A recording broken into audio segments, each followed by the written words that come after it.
तो अभी तक हमने जो किया है 5वां अध्याय, पिछले हफ्ते तो एक गैप हुआ। तो मुझे उम्मीद है कि सबके मनन चिंतन वाले एंटीनास थोड़े खड़े रहे होंगे।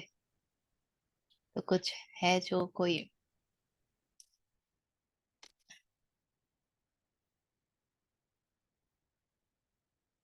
हमने 15वां तक किया था ना। कोई प्रश्न या कुछ भी जो anything for sharing.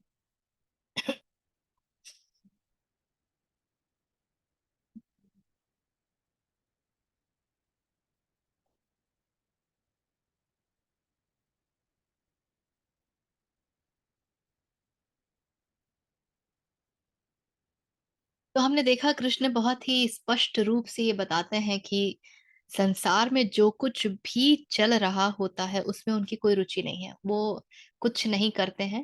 He is very very passive. ना तो उन्हें संसार में जो कुछ हो रहा है उससे कोई सरोकार है, और ना ही किसी कर्म फल से। ये सब कैसे चल रहा है? ये सब प्रकृति के नियम के अधीन चल रहा है। एग्जिस्टेंशियल लॉ बोलते हैं हम उसको। तो प्रकृति के नियम से जो भी छिटका हुआ रहेगा, रेजिस्ट करेगा, वो जीवन में तनाव महसूस करेगा ही करेगा। और ये ध्यान में रखना कि जन्म लिया है तो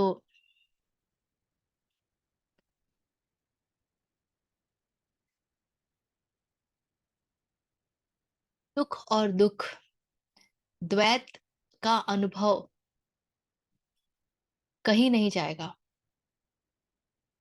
वो होना ही है, अपरिहार्य है।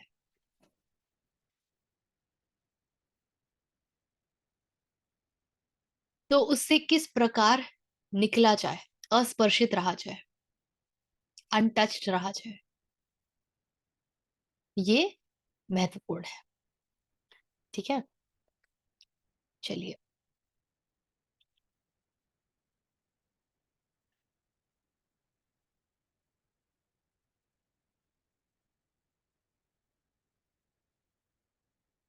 हम्म। अब 16वां पढ़ेंगे। जी। ज्ञानेन तु तदज्ञानै येषां नाशितमात्मनः तेषामादित्यवज्ञानं प्रकाशयति तत्परम्।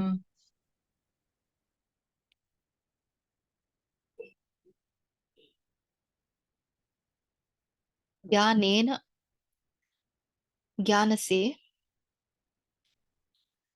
तत् ज्ञानम, ज्ञान से क्या मिलता है? तत्व का ज्ञान मिलता है। ये शाम नाशी नाशितम आत्मनम। तो जिनका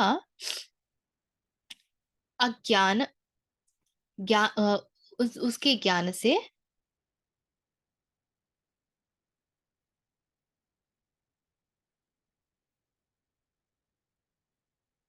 डिस्ट्रॉय हो जाता है।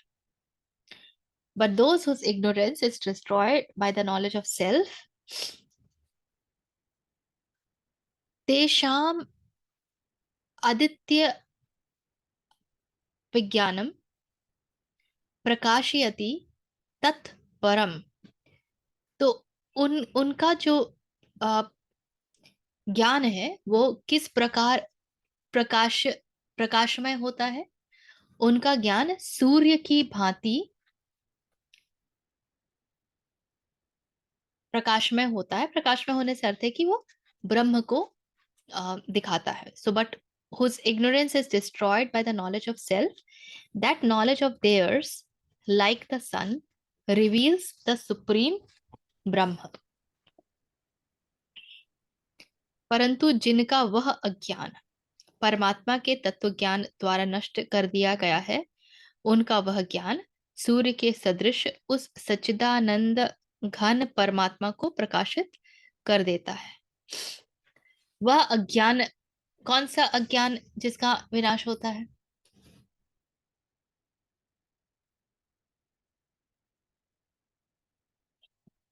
कृष्ण कह रहे हैं कि जिनका अज्ञान विनाश होता है। क्या है अज्ञान जिसका विनाश होता है?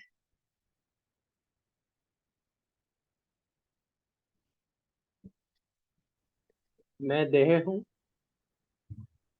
देहास्मि। और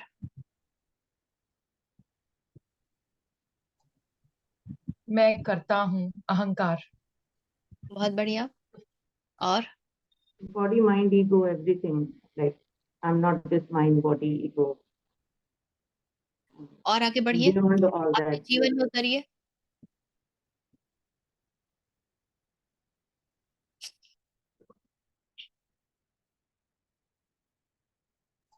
इसके पहले वाला जो श्लोक था कि everything is in alignment with universal, मतलब जो यूनिवर्सल लॉ से सब कुछ चलता है, आई कैनॉट कंट्रोल थिंग्स, हम्म, ये ज्ञान होना।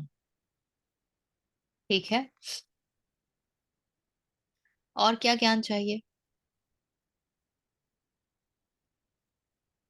That this world is an illusion, माया है तो कुछ जिसको वो लाइन बोलते हैं ब्रह्म सत्य जगत मिथ्या, उसका नॉलेज, उस इग्नोरेंस से दूर होना, मतलब वो समझ में आना, उसका ज्ञान होना। मतलब हाँ। तत्वमसि या ब्रह्मास्मि, दैट्स द अल्टीमेट नॉलेज। और अगर उसी का ज्ञान होगा, क्योंकि सेल्फ रियलाइजेशन, अगर ये रियलाइजेशन होगा कि आप कर्मेंद्रियां नहीं हो, ज्ञानेंद्रियां नहीं हो, चित्त नहीं हो, मन नहीं हो, बुद्धि नहीं हो, अहंकार नहीं हो, और आप ब्रह्म हो, इस बात का ज्ञान हो जाएगा, बाकी सारी चीजें पीछे छूट जाएंगी। और कैसे पता चलेगा कि ज्ञान हुआ है या नहीं? ज्ञान होगा तो क्या भिन्न होगा? सेल्फ, अहंकार, सबसे अंत में जो खत्म होता है वो होता है अहंकार। हम्म, ये मेरा ठीक है। मन है या ये मेरी बुद्धि है, या जब वो खत्म हो जाएगा, जब सेल्फ का एक्नॉलेजमेंट खत्म हो जाएगा, तभी जाके अल्टीमेट ज्ञान या ब्रह्म ज्ञान होगा। हम्म। और ऋचा जब जी, आपने एक अज्ञान, वर्ड बोला था लास्ट टाइम आपने बोला निष्क्रिय शांति। हम्म, तो शायद आप जब भी वहां पे जाते हैं तो आपको उस शांति का अनुभव होगा। नैष्ठिक कृष्ण हाँ, ने कहा सॉरी। था। हाँ, नैतिक हम्म, शांति। ठीक है। तो Surrender, so like you'll surrender to divine will, maybe कि जो हो रहा है, I'm not the doer, उसका हो जाएगा, and the other person is also not the doer, then everything is happening. जब हो जाएगा, then you'll reduce your anger, you'll be in peace, you will not comment more, you will not take interest in all gossips इस and all. निष्कर्ष पर मत पहुंचिए कि reduce the anger होगा, क्योंकि प्रकृति में हर चीज के लिए स्थान है। जहां शांति के लिए हाँ स्थान है, वहीं पर युद्ध के लिए भी स्थान है। हाँ, हर चीज बट धर्मोचित होना पर्पस चाहिए। के लिए हो, हाँ बिल्कुल। हाँ, धर्मोचित होना चाहिए। हाँ तो जब अज्ञान का नाश होगा तो ब्रह्म प्रकाशित होगा। तो ऐसा नहीं होगा कि हम कुछ अलग ही चीज कर रहे होंगे। जेन की वो कहानी याद है ना, कि जेन मॉन्क चॉपवुड, से, he will speak chopwood and what, yeah. हाँ, what were you doing before enlightenment? I was chopping woods, I was cooking food. And what do you do after enlightenment? I chop Okay. woods and I cook food. So external appearance में, आपके रोजमर्रा में शायद कुछ परिवर्तन ना हो, लेकिन आपकी जो दृष्टि है हर चीज के प्रति, उसमें एक असीम परिवर्तन आ जाएगा। आप जिस तरीके से हर चीज के साथ रिलेट करते हैं उसमें एक असीम परिवर्तन आ जाएगा। आज की तिथि में आपके लिए जो महत्वपूर्ण है शायद वो पूरी तरीके से गौण हो जाए, उसका महत्व बिल्कुल खोता रहे, और उस समय कुछ भी महत्वपूर्ण बचे ही ना, क्योंकि आप तो संभाव में स्थित होंगे, तो कुछ भी महत्वपूर्ण बचे ही ना। तो जो परिवर्तन होगा वो पूरी तरीके से आंतरिक होगा, जो परिवर्तन होगा वो पूरी तरीके से आंतरिक होगा। अब कहते हैं कृष्ण कि उनका वो जो ज्ञान है वो सूर्य की भांति ब्रह्म को उजागर करता है। तो ये ज्ञान किस बात का है? ब्रह्म को किसी ज्ञान की आवश्यकता है क्या?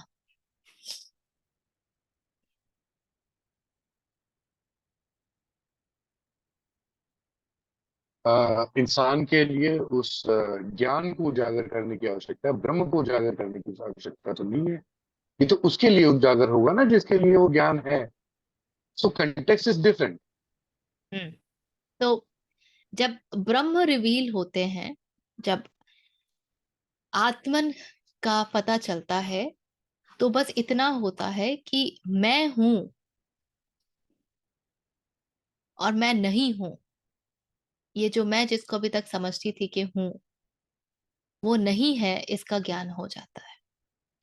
तो ऋचा जी, एक सवाल। मैं हम्म हूं या मैं नहीं हूं, इसका भेद मिट जाता है कि इसका ज्ञान, कि मैं नहीं हूं का भेद क्या ज्ञान होगा, या मैं हूं या मैं नहीं हूं का भेद मिट जाएगा? मैंने जिसको अभी तक मैं हूं जाना था, वो मैं नहीं हूं हो जाएगा।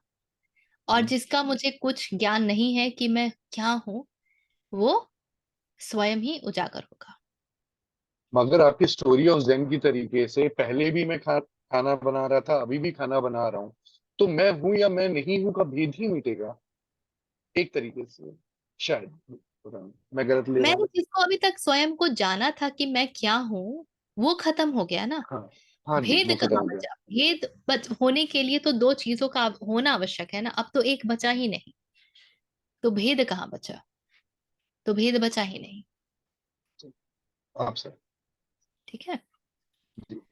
तो जब कृष्ण कह रहे हैं कि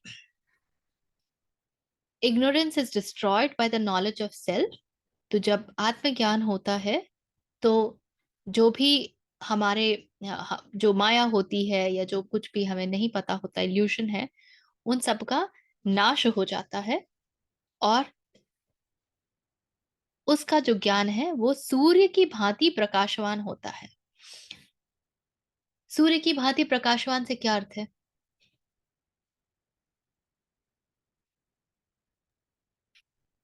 विच इज ऑलवेज देयर, लाइक जैसे वो चमकता है ऐसे ही हमेशा के लिए वो भी चमकता है।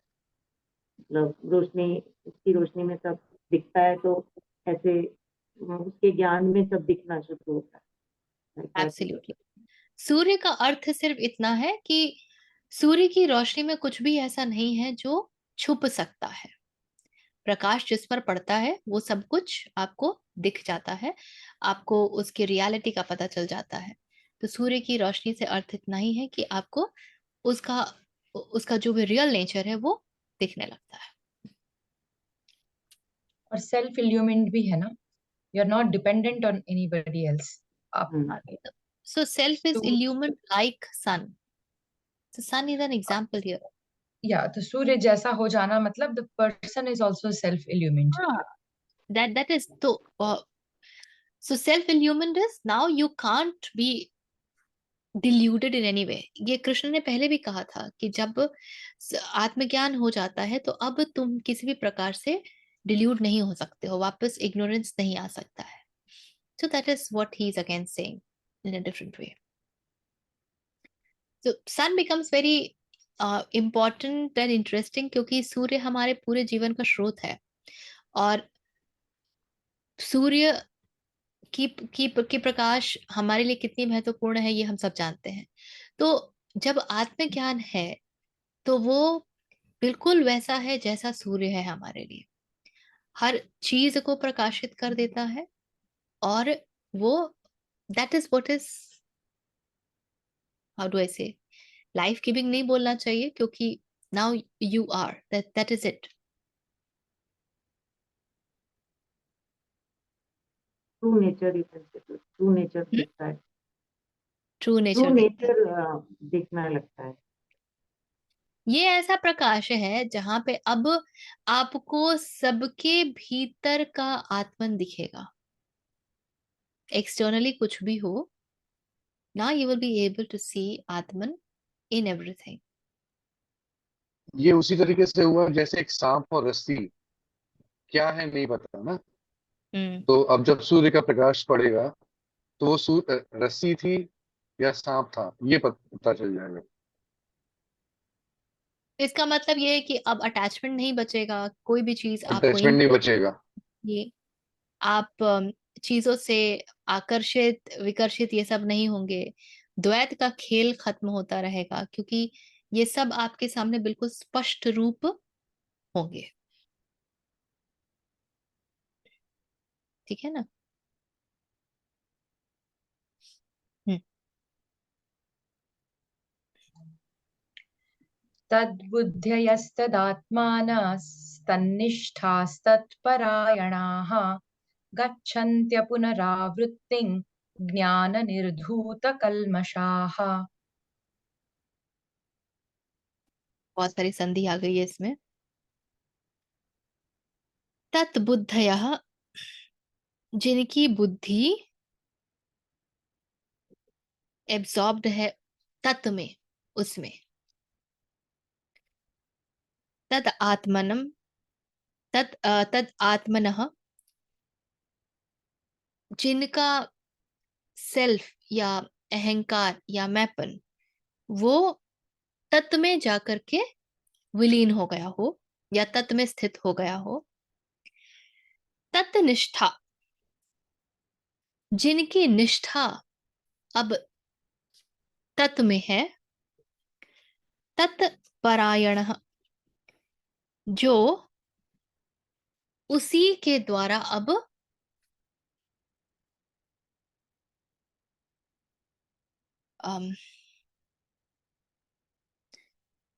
परायण का एग्जैक्ट शाब्दिक अर्थ क्या होता है?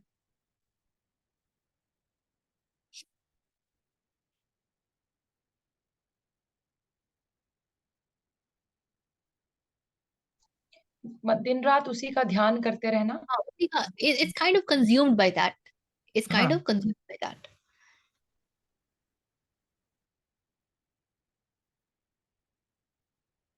उसके बाद कहते हैं कृष्ण, अपुन गच्छन्त्य अपुनरावृत्तिम,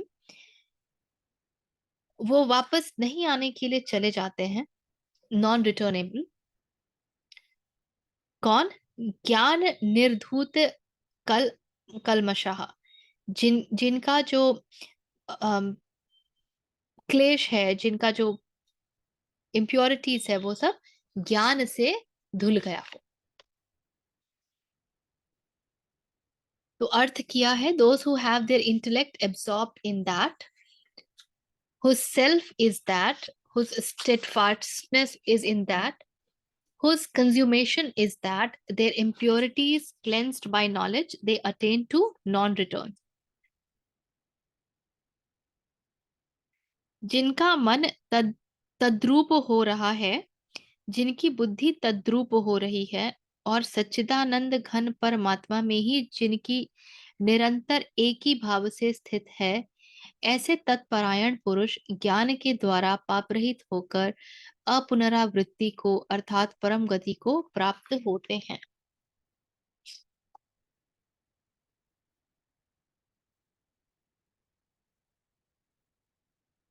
बुद्धि का तत्व में, परम में एब्जॉर्ब होना माने क्या? अहंकार का किसी भी रूप में ऊपर आकर के कार्य न करना. अब अहंकार जो है वो विलीन हो गया है, वो उसमें ही खोया हुआ है, उसको अपने होने का कोई आभास नहीं है. Those whose intellect is absorbed in that, those whose self is absorbed in that, तो पूर्णतया अब आत्मन में ही एब्सॉर्ब्ड है। जिनकी निष्ठा उनमें है, निष्ठा बहुत ही, I would say it's a very important word. निष्ठा इतना सरल कार्य नहीं है। किसी भी कार्य में ही निष्ठा करना इतना कठिन होता है। यहाँ तो आत्मन में निष्ठा की बात हो रही है। तो निष्ठा वो स्थिति है जब आप जानते हैं, this is about knowing and not believing. जब आपको ज्ञान है, आप जानते हैं कि बस यही है और कुछ नहीं है, बस यही है और कुछ नहीं है, और कुछ भी आकर के आपको वहां से हिला नहीं सकती है। It can't shake you of. जब स्थिति वो होती है तो हम कहते हैं कि हम वहां पर निष्ठा से स्थित हैं, या हम निष्ठावान हैं। निष्ठावान शब्द का हम लोग जब प्रयोग भी करते हैं हमारे रोजमर्रा के जीवन में, तो हमारा अर्थ ही होता है कि व्यक्ति अमुक के लिए पूर्णतया it is like I am totally sold out to that. अब उसके अलावा उस विषय में मुझे कुछ सोचना नहीं है, जानना नहीं है। मेरी पूरी निष्ठा, मेरी पूरी ईमानदारी, मेरा पूरा वजूद, मेरा पूरा होना उस चीज के लिए अर्पित है। तो जो तत्व में निष्ठावान होगा, जिसकी निष्ठा तत्व में है, सोचिए कि उसकी स्थिति क्या होगी। वो आत्मन में सराबोर है, तो बस आत्मन ही है और कुछ है ही नहीं। अतः बहुत ही सरलता से वो तत्व द्वारा एक तरह से कंज्यूम्ड है। अब तत ही उठना, तत ही बैठना, तत् सर्वत्र, that is what is all around. So that is what I see everywhere. That is what I live in. So 1,000 things might be happening in the physical plane, to the physical body, to this experience of body mind. Yet I know that what is the most important. And I know what is the reality. And that all of this is nothing but the drama of that. So I am consumed by that. Their impurities cleansed by knowledge. हर बार हमने ये देखा है कि ignorance का ज्ञान से धुल जाना, ज्ञान जो है वो आकर के इग्नोरेंस को काट देता है। ये हमने कई बार कई स्थानों पर देखा है। तो जब धुलने का क्या अर्थ होता है कि अब जितने भी परत हमने कंडीशनिंग की जोड़ रखी थी, वो मिरर वाला एग्जांपल याद है ना? Mirror has forgotten to shine because it has got layers of dust over it, and so it doesn't remember that it can shine. But slowly and gradually, as the dust is removed, the mirror gains its eternal nature of shining. तो धुलना is like जो कुछ भी हमने ग्रहण कर रखा है, और ये बहुत ही मजेदार प्रक्रिया है। आप कहीं भी चले जाइए, आप देखिएगा हर व्यक्ति बात करता है, it is never about gaining anything, it is always about losing what is inessential. जब जो महत्वपूर्ण नहीं है वो हम छोड़ते हैं, तो जो महत्वपूर्ण है वो स्वयं ही उजागर हो जाता है। क्योंकि जो महत्वपूर्ण है वो हम में ही है, वो कहीं बाहर से नहीं आता है। किंतु क्योंकि हमने इतना कुछ जोड़ रखा है जो महत्वपूर्ण नहीं है, इसलिए जो महत्वपूर्ण है उसका हमें कोई भास ही नहीं है। जो महत्वपूर्ण है वो भासित ही नहीं होता है। इसलिए नॉलेज से कुछ और मिलता नहीं है, ज्ञान से कुछ और मिलता नहीं है। इम्प्योरिटीज धुल जाती हैं। अब हल्के होने का भाव है, अब सहज होने का भाव है, अब निर्मल होने का भाव है। मल रहा ही नहीं तो निर्मल बचे।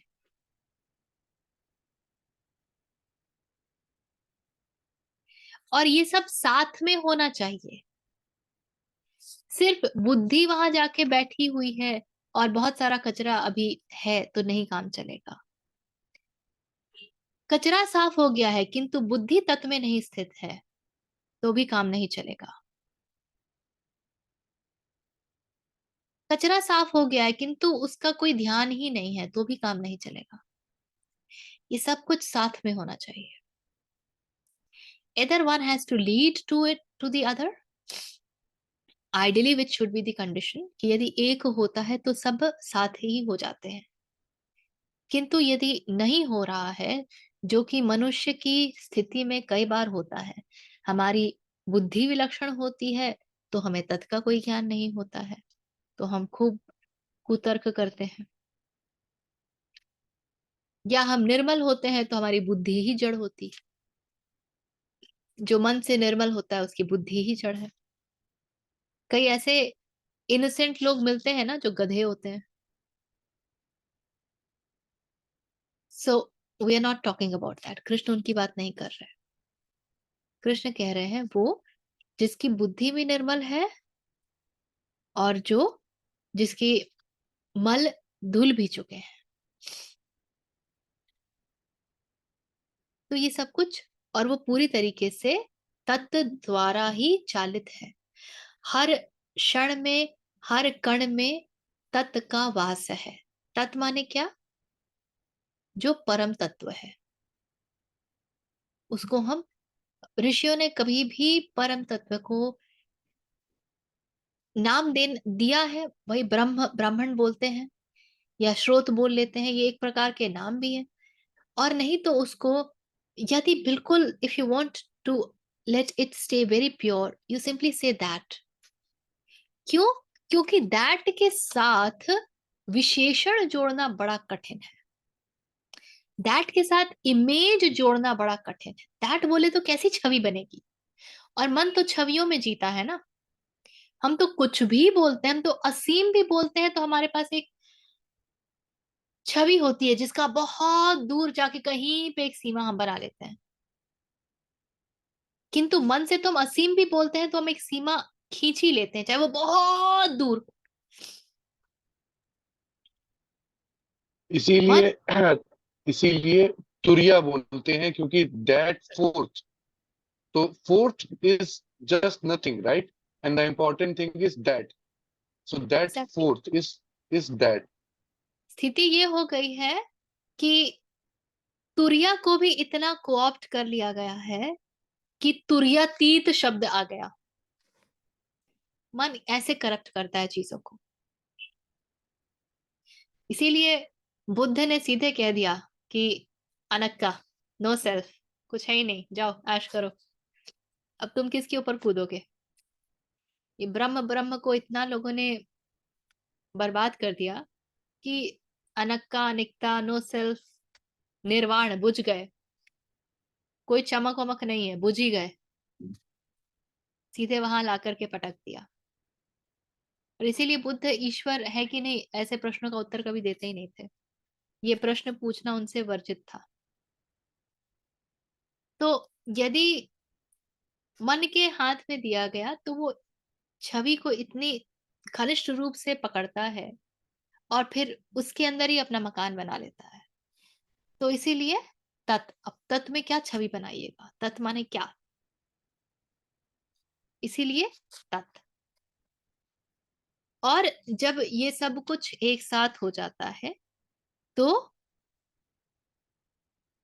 किसको पाते हैं? वो सब कहाँ जाते हैं? अपुनरावृत्ति गच्छन्ति। अपुनरावृत्ति, अपुनरावृत्ति इज अब मोक्ष है। अब वापस आने का कोई कारण नहीं, क्योंकि अब तो आप स्वयं स्रोत में मिल गए, तो आप आएंगे कहाँ से? So they attain to non-return or मोक्ष। ठीक है।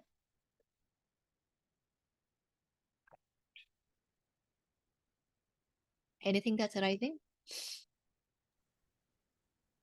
Do not return means like in this body form you will not come after that. That is liberation. Or is there any difference in moksha and liberation? In दो words में difference या relation?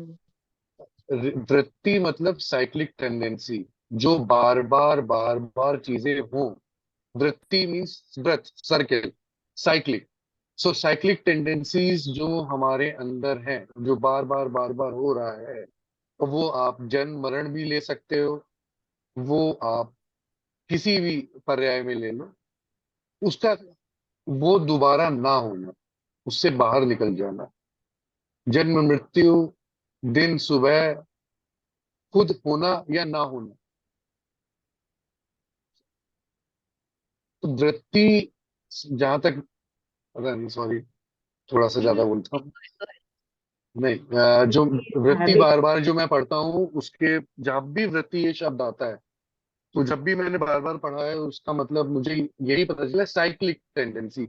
जो भी चीज cycle में चल रही हो, पुनः पुनः घटित हो रही हो, वृत्ति का किसी एक चीज का शाब्दिक अर्थ ही जो लगातार। है ना, वो सर्कल होता है।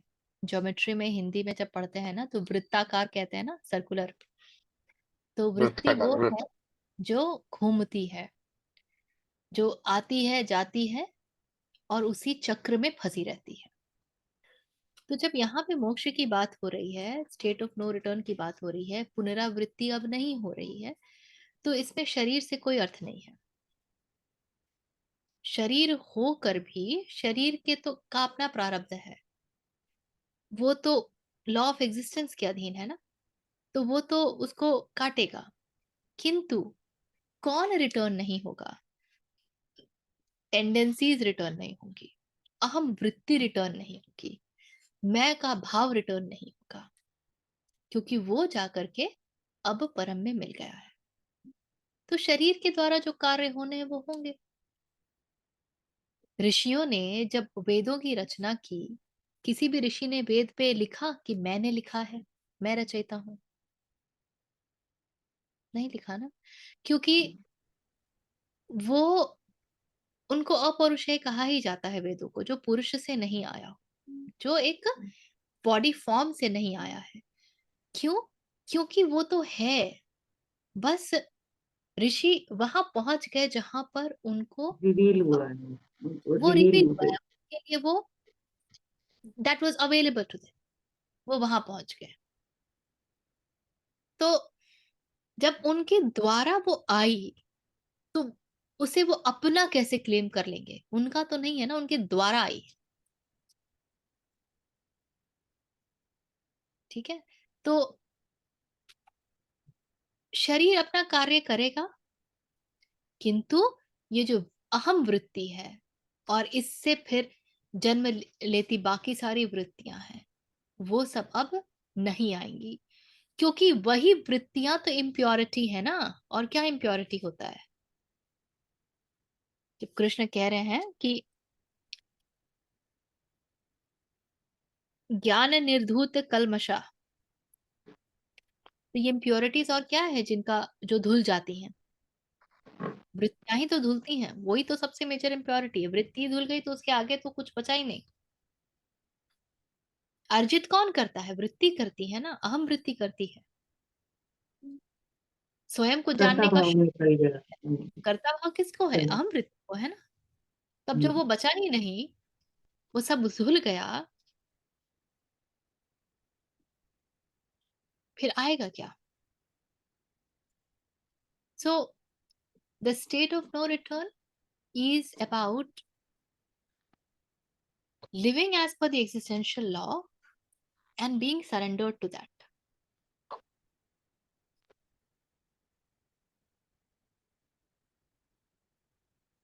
ठीक है।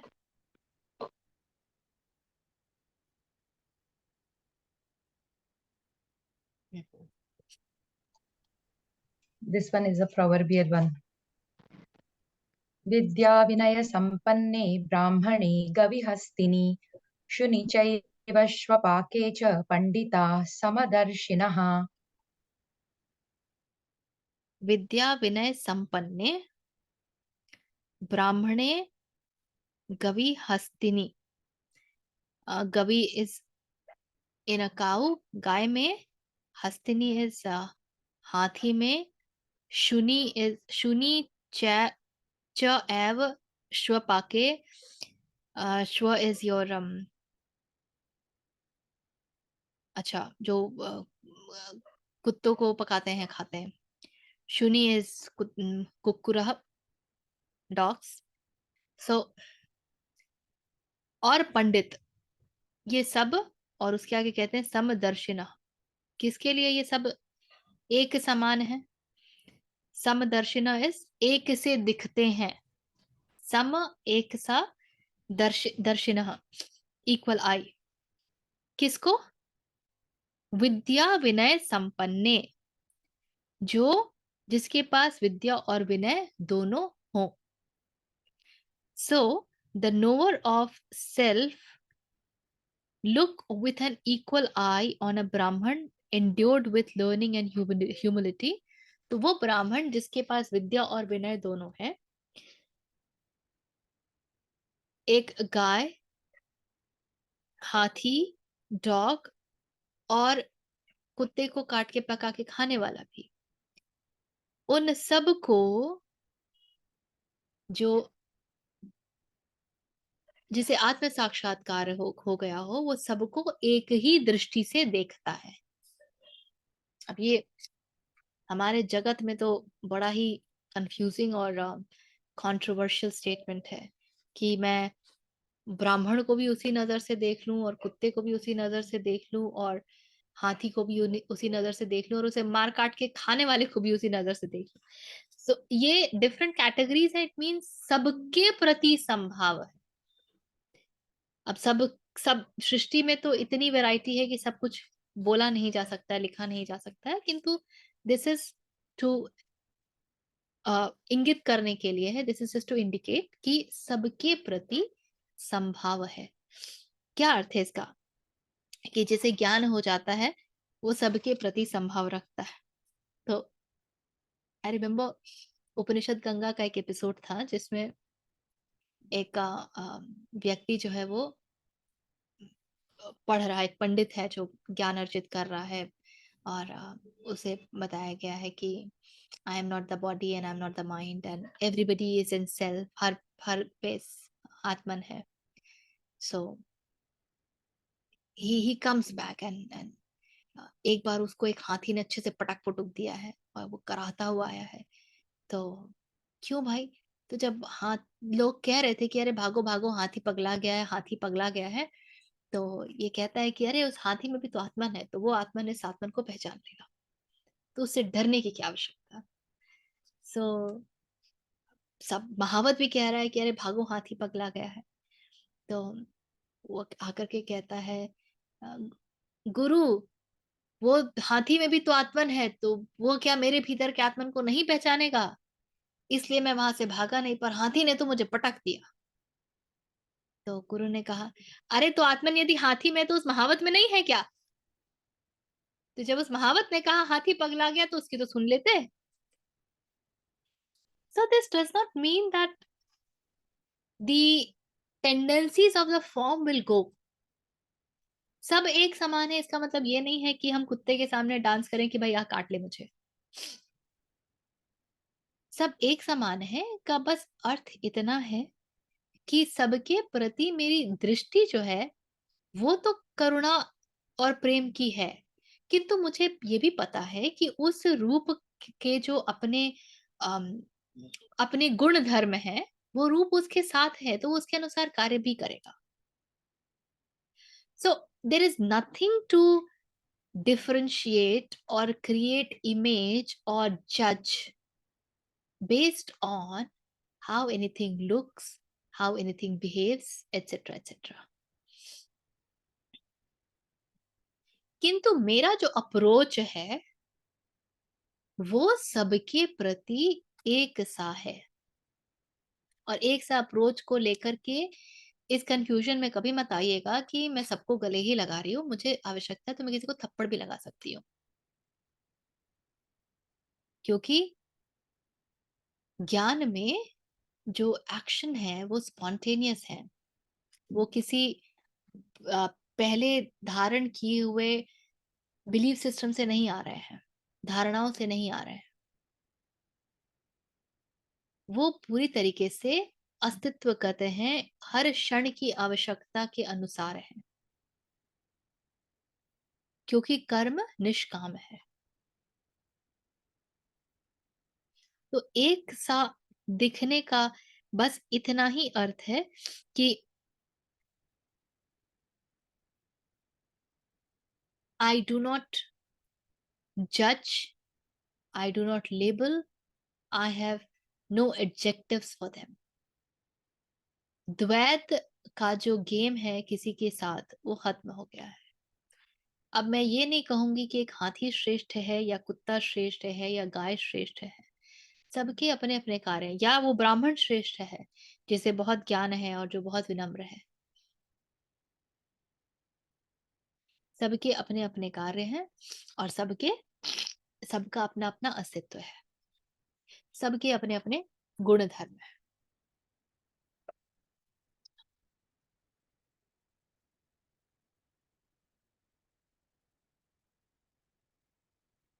जो पशु है यानी बंधा हुआ है वो उसी अनुसार कार्य करेगा, और जिसमें आगे जाने की क्षमता है वो आगे भी जाएगा, और जो अपनी क्षमताओं को स्वीकार नहीं करता है, उसे नहीं देखता है, वो जहां है वहीं रहेगा। किंतु मेरे पास अब उनके लिए किसी भी प्रकार का, मैं उनको उन छवि बनाने की, मेरे उनके उनके उनके उनके लिए किसी भी प्रकार की छवि बनाने की मेरी आवश्यकता खत्म हो गई है। So when I meet them, I do not meet them with preconceived notions. I can see them the way they are. I can connect with them at a level wherein I say that we all come from the same source.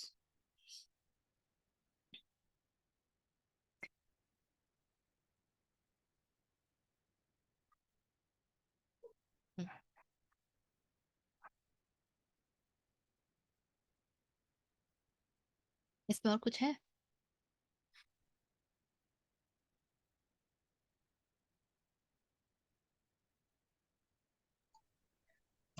किसी भी external entity से मैं प्रभावित नहीं होता हूँ। यही है ना कि चांडाल ऐसा क्यों है, कुत्ता ऐसा क्यों है, इस तरह का कोई किसी की निंदा, किसी की स्तुति, कोई अच्छा है कोई बुरा है, इस तरह का भाव नहीं आता है। मेरा मन स्थिर है। करेक्ट। और इसकी सबसे मजेदार शुरुआत उसके साथ होगी आपके, आप देखिएगा आपके जीवन में जो आपके सबसे निकट है, जिनसे हमारा जीवन 24 घंटे प्रभावित रहता है। सबसे पहले वो हमारी परीक्षा की श्रेणी है। You look at your parents, you look at your friends, you look at your colleagues, you look at your spouse, you look at your kids, जिनसे आप हर क्षण घिरे हुए हैं, क्योंकि सबसे ज्यादा तो उन्हीं के लिए हमारे मन में छवियां होती हैं, और हमारा जो पूरा इंटरेक्शन होता है वो उन छवियों से संचालित रहता है। So that's the first place wherein all of that should start dissolving. So maybe my colleague has not evolved and still behaves in the same way, but can I give them an opportunity to behave differently? जब हम ये कहते हैं ना कि जैसी दृष्टि वैसी सृष्टि, या हम ये कहते हैं कि बाहर जो कुछ भी है वो भीतर का ही रिफ्लेक्शन है। So what that I reflect outside can that change because something has changed here.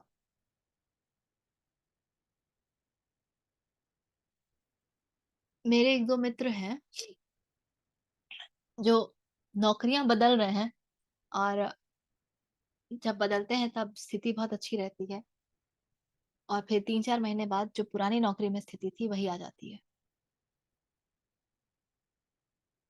So what goes wrong? But for others, the experience is not the same. So there is something in them which is recreating that pattern for them in their external world.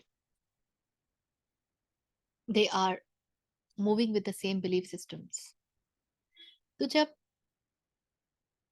परिवर्तन आता है, या जब ये ज्ञान होने लगता है, जब बात खुलने लगती है, जब बात समझ आने लगती है, तो the first thing is you will see is how you are relating and how you are reacting. The change begins there. So अब जो लोग कर रहे थे वही कर रहे हैं, but I am not getting triggered. But I am not getting triggered.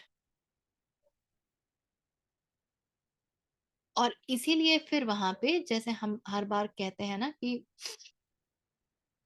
सुमिरन का बड़ा महत्व होता है. So then that helps.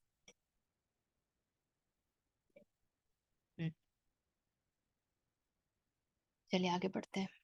19. इहैव तैर्जितः सर्गो येषां साम्ये स्थितं मनः निर्दोषं हि समं ब्रह्म तस्माद् ब्रह्मणि ते स्थिताः.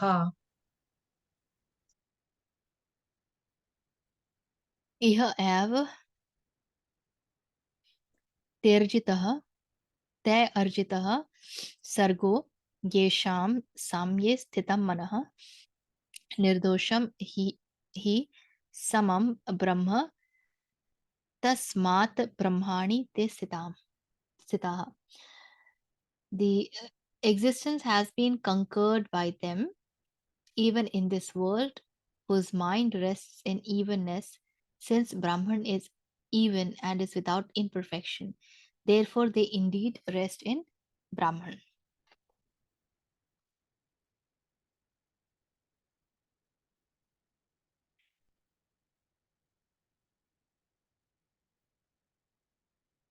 जिनका मन तद्रूप हो रहा है, जिनकी, अच्छा नहीं, ये तो हम देख चुके ना. This 17.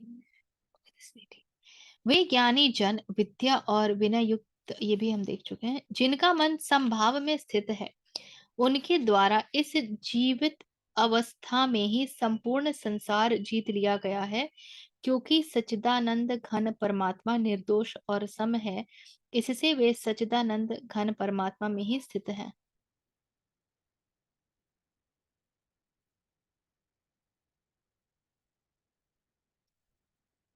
So the relative existence has been conquered by them. Existence का कंकर होने का क्या अर्थ है? जो अस्तित्व है उसे वो जीत लिया है. तो उसको जीतने का क्या अर्थ है?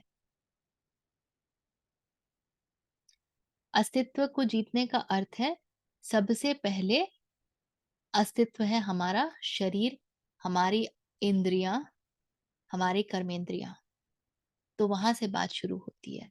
जब आप उसके, और इसलिए हमारा मन, जब आप उन सब को जीत लेते हैं तो बाह्य जो कुछ भी है वो सब गौण हो जाएगा.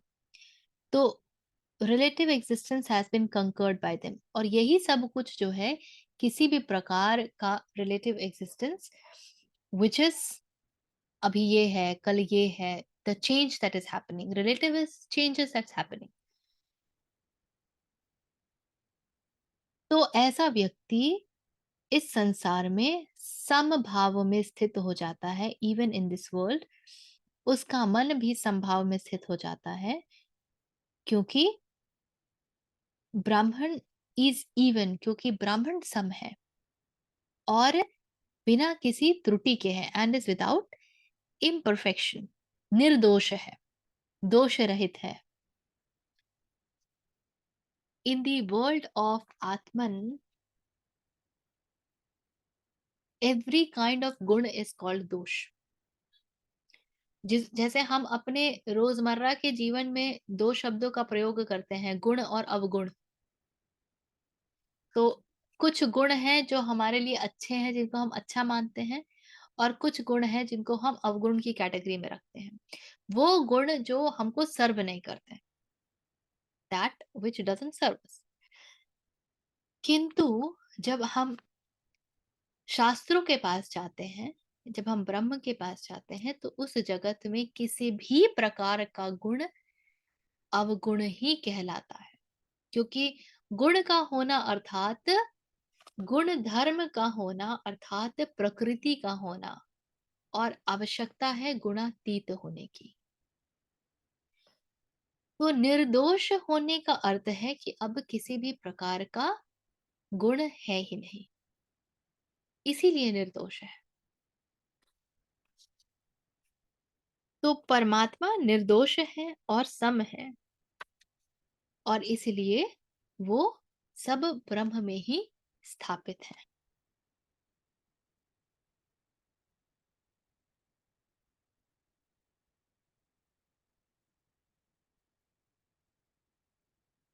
निर्दोष होने से क्या अर्थ है?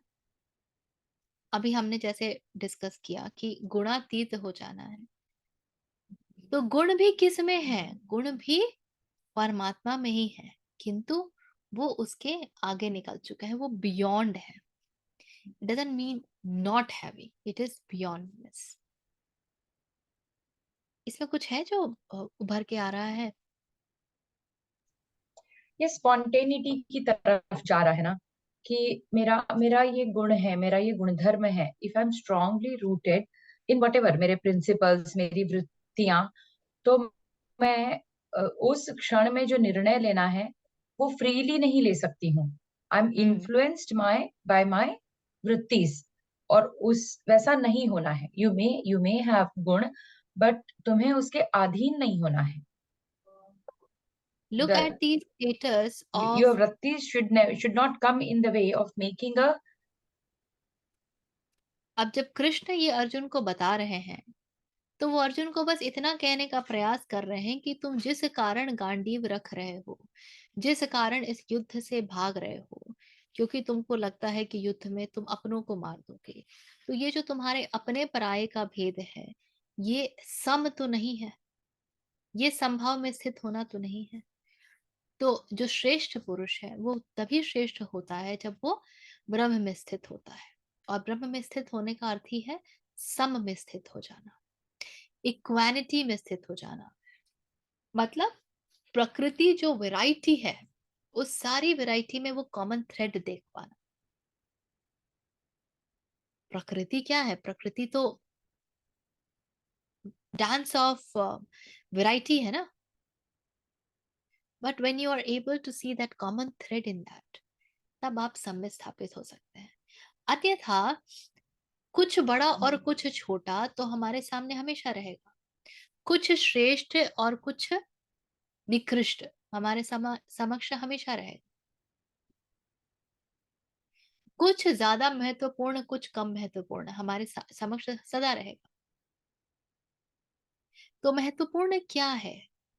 सिर्फ ब्रह्म में स्थित होना है, और वहां स्थित होकर के शेष सब कुछ समभाव में आ जाता है। इसीलिए किसी के प्रति कोई भी कर्म यदि करने की आवश्यकता है तो उसमें संशय के लिए कोई स्थान नहीं है। यदि मैं सम में स्थित हूं तो मुझे युद्ध से भी कोई तकलीफ नहीं है, और मुझे शांति से भी कोई तकलीफ नहीं है। जो धर्म के तरफ होगा, जो धर्म के अनुसार होगा, मैं उस तरफ आराम से खड़ी हो सकती हूँ। अभी हमारी स्थिति क्या होती है? हम बोलना चाहते हैं पर हम नहीं बोलते क्योंकि सामने वाले को बुरा लग जाएगा। हम करना चाहते हैं पर हम नहीं करते हैं क्योंकि पता है कि दूसरों के मन में कलह डालें, फिर क्लेश होगा, फिर भाई भाई होगा, छोड़ी दो। ये करते हैं ना हम लोग just to establish that false sense of peace. We do not get into the war, We don't do things which the others would not like because it will create war. किंतु जब सब कुछ सम में स्थित है, जब सब चीज के प्रति हमारी दृष्टि एक सी है, तो युद्ध क्या और शांति क्या, धर्म के अलावा कुछ भी नहीं है।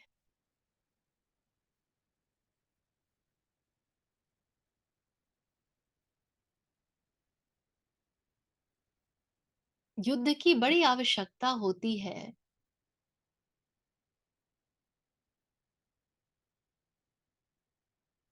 हमारे सामान्य जीवन में भी। और युद्ध का मतलब ये नहीं होता है कि हर समय तीर कमान निकल के निकल पड़े। युद्ध के लिए का अर्थ होता है कि भाई पहले अपने लिए तो खड़े हो जाओ। तुम सत्य के लिए तो बाद में खड़े हो गए, अपने लिए खड़े नहीं हो सकते, तुम सत्य के लिए क्या खड़े हो गए। तो पहले खड़े होना सीख लो, पहले खड़े होना सीख लो। जब खड़े होना सीख लोगे तो फिर युद्ध के लिए भी खड़े होने की ताकत आ जाएगी। क्योंकि जब धर्म का युद्ध होता है तो ताकत सीधे धर्म से ही मिलती है, संबल सीधे धर्म से ही मिलता है, वो कहीं और से नहीं मिलता है। परंतु यदि मेरी आदत है हर जगह कॉम्प्रोमाइज कर लेने की, क्योंकि मुझे वो जो फॉल्स सेंस ऑफ पीस है वो चाहिए यार, मुझे ना वो किचकिच नहीं चाहिए, let it go, let it go, let it go. And a lot of us do this. Then what will actually eventually happen is you will experience that suffocation within. अभी तो मैं हूं कि नहीं वही प्रश्न है, ब्रह्म होना तो बहुत दूर की बात है, कहां से धर्म के लिए खड़े होंगे। तो कृष्ण कह रहे हैं कि सम में स्थित हो जाओ तो युद्ध कदाचित कठिन नहीं रहेगा। सम में स्थित हो जाओ, और जो कहाँ गया ये रील, सर्गह का अर्थ दिया है रिलेटिव एग्जिस्टेंस। तो उसको जीत लो, उसको जीतो, जीतः सर्गः, उसको जीत लो। यानी रिलेटिव एग्जिस्टेंस आता ही कहाँ से है? रिलेटिव एग्जिस्टेंस आता है हमारी इंद्रियों से और हमारे मन से। सो उसको जीत लो तो फिर तुम युद्ध भी कर पाओगे।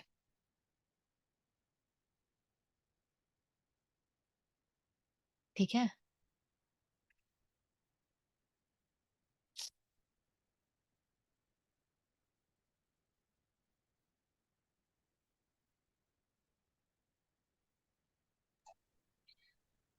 थोड़ा सटल डिफरेंस है ना बिटवीन बोलने का मन है लेकिन कॉन्फ्लिक्ट अवॉइड करने के लिए हम चुप हैं उसमें, और बिल्कुल बोलने की इच्छा ही नहीं है उसमें, है ना। जो जो ज्ञानी पुरुष है वो उसको बोलने का मन ही नहीं है, he doesn't want to fix anything. तो there is a difference, right, कि चुप चुप इसलिए हो, डिप्लोमेटिकली चुप हो, दैट इज डिफरेंट वर्सेस आपको कुछ कहने में कोई अर्थ ही नहीं लगता है। इनमें डिस्टिंक्शन कैसे समझ सकते हैं हम?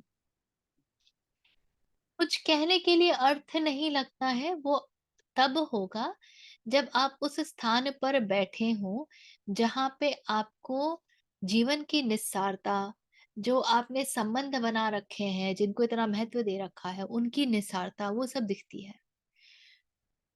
तो कहने की इच्छा तब नहीं होगी जब वो सब कुछ का महत्व ही आपके लिए खत्म हो जाएगा, आप वहां कुछ नहीं कहोगे। लेकिन जब तक वो सब आपके लिए महत्वपूर्ण बने हुए हैं, जब कबीर कहते हैं निंदक नियरे राखिए आंगन कुटी छवाए, बिन पानी साबुन बिना निर्मल करे सुहाए, तो वो ये थोड़ी कह रहे हैं कि अपने घर में निंदक को रखोगे तो तुमको वो निर्मल कर देगा। वो ये कह रहे हैं कि जब तक निंदा भासित तो होती है, जब तक निंदा भासित तो होती है, तब तक तुम प्रॉब्लम में हो। तो ऐसे व्यक्ति को अपने साथ रखो जो दिन रात तुम्हारी निंदा करता हो, और देखो कि तुम उसकी निंदा के आगे निकल पाए कि नहीं। निर्मल करे सुहाए, कि अब उसकी निंदा भी निंदा नहीं लगती। क्यों? क्योंकि अब उसके लिए वो महत्व ही नहीं बचा तुम्हारे लिए। तो क्या निंदा क्या स्तुति, ना निंदा का तुम्हारे लिए कोई अर्थ है, ना स्तुति का कोई अर्थ है। तो अब वो व्यक्ति निंदा भी कर रहा है तो तुम चुप बैठे हो, तुम नहीं कुछ कह रहे, तुम नहीं रिएक्ट कर रहे। तो जब बोलने की इच्छा ना हो तो आप ये जानिए कि उस क्षण में वो स्थिति, वो इवेंट, वो व्यक्ति, वो सब आपके लिए बड़े निरर्थक हैं, तभी आप नहीं बोल रहे।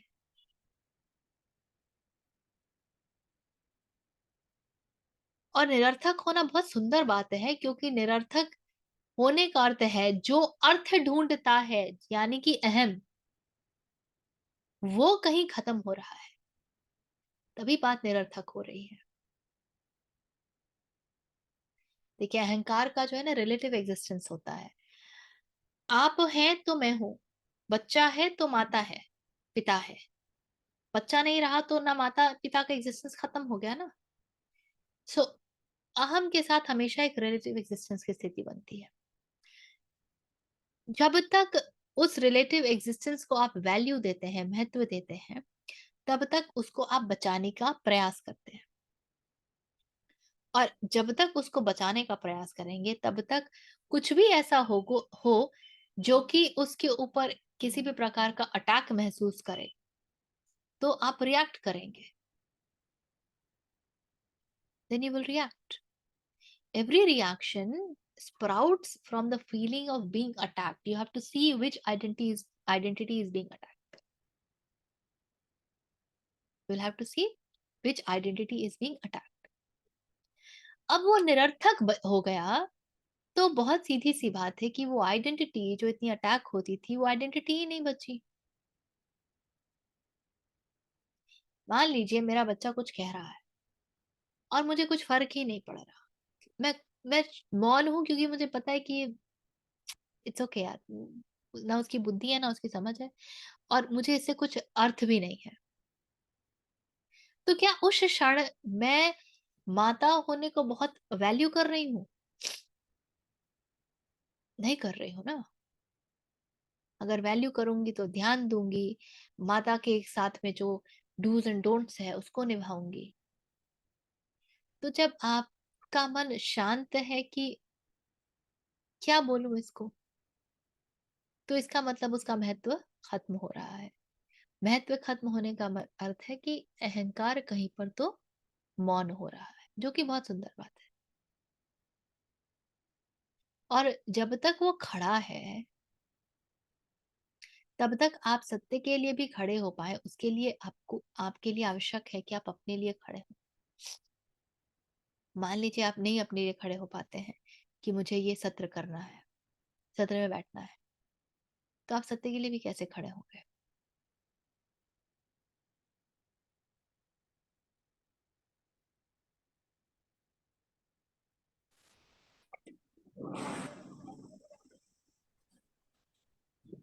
हम्म,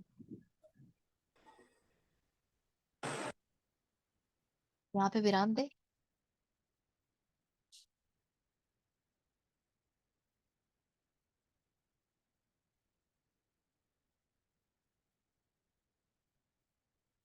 और एक तल पे जो कर्तव्य है, जो कार्य है, जो होना चाहिए, वो अलग है।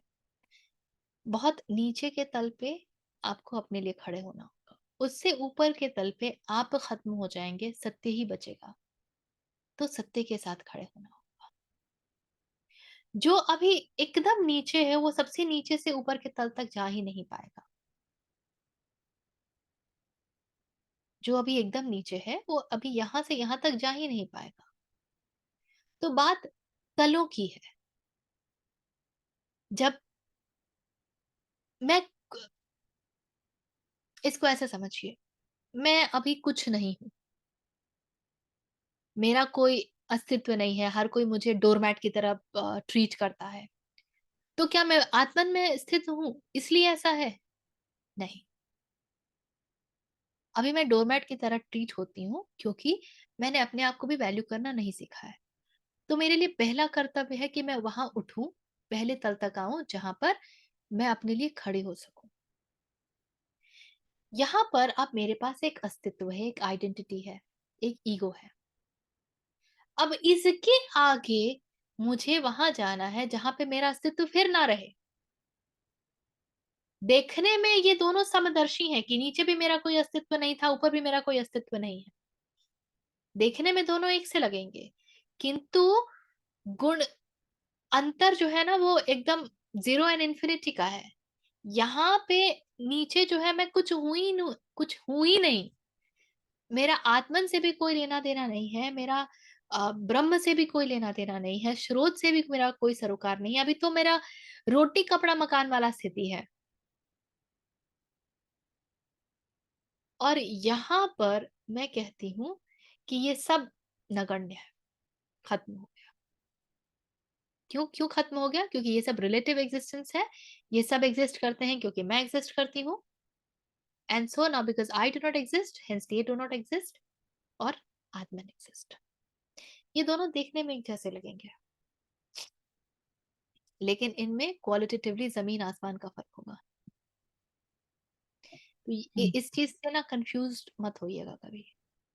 मैं तो कुछ नहीं हूँ, मैं एक में हम भय से चुप हैं, एक में, और एक में हम आत्मबल से चुप हैं, समथिंग लाइक दैट। बिल्कुल कह सकते हैं। एक में भय है, एक में असुरक्षा का भाव बहुत गहन है, और दूसरे में असुरक्षा है ही नहीं, निर्भयता है, भयातीत।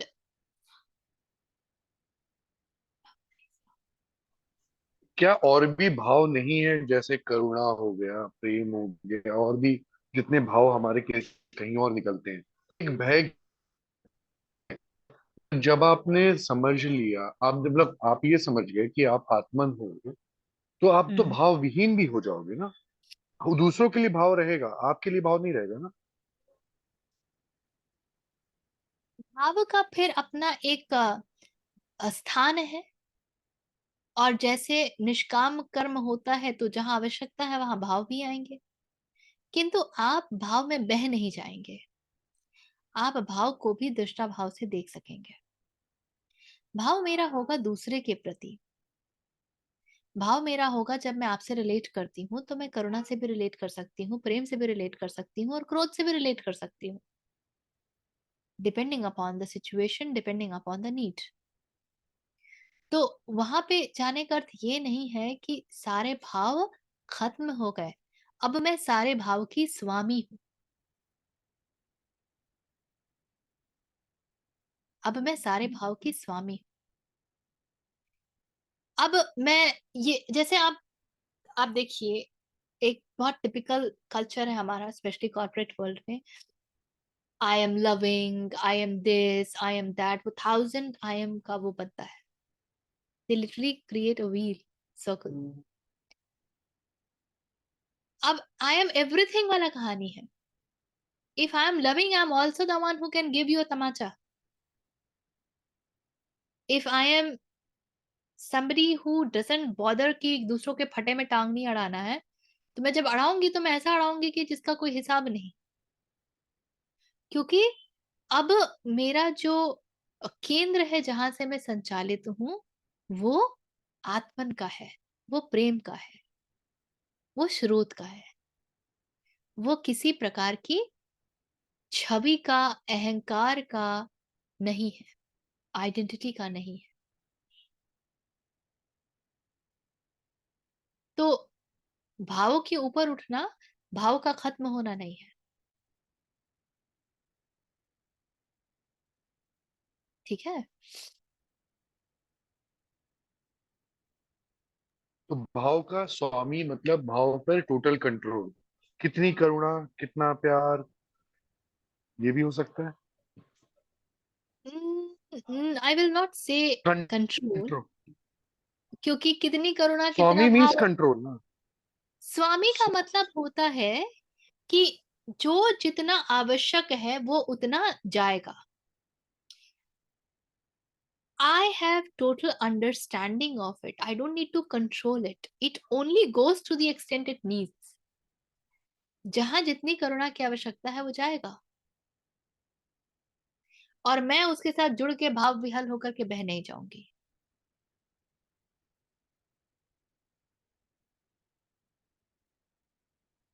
सारे भाव मेरे अधीन है। जब हम कृष्ण को देखते हैं तो वहां रासलीला भी पूर्ण रूपेण थी और वहां युद्ध भी पूर्ण रूपेण ही था। कोई भी चीज में किसी प्रकार का कंट्रोल नहीं है कि मुझे इतना ही रासलीला करना है, या युद्ध में मैं इतना ही क्षति होने दे सकता हूँ। किसी प्रकार का कंट्रोल नहीं है। ना ही ऐसा कोई कंट्रोल है कि युद्ध है तो उसके ये कायदे कानून है तो यही नियम से होने हैं। आवश्यकता होगी तो नियमों का भी उल्लंघन होगा, क्योंकि धर्म सर्वोच्च है।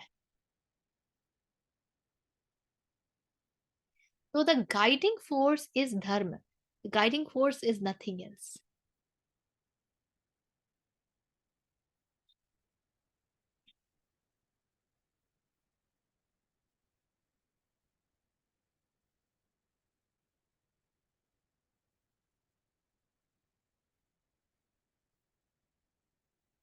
हम्म।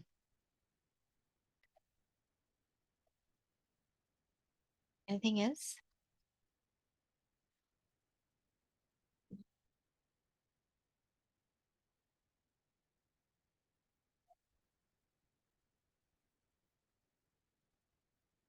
ये फिर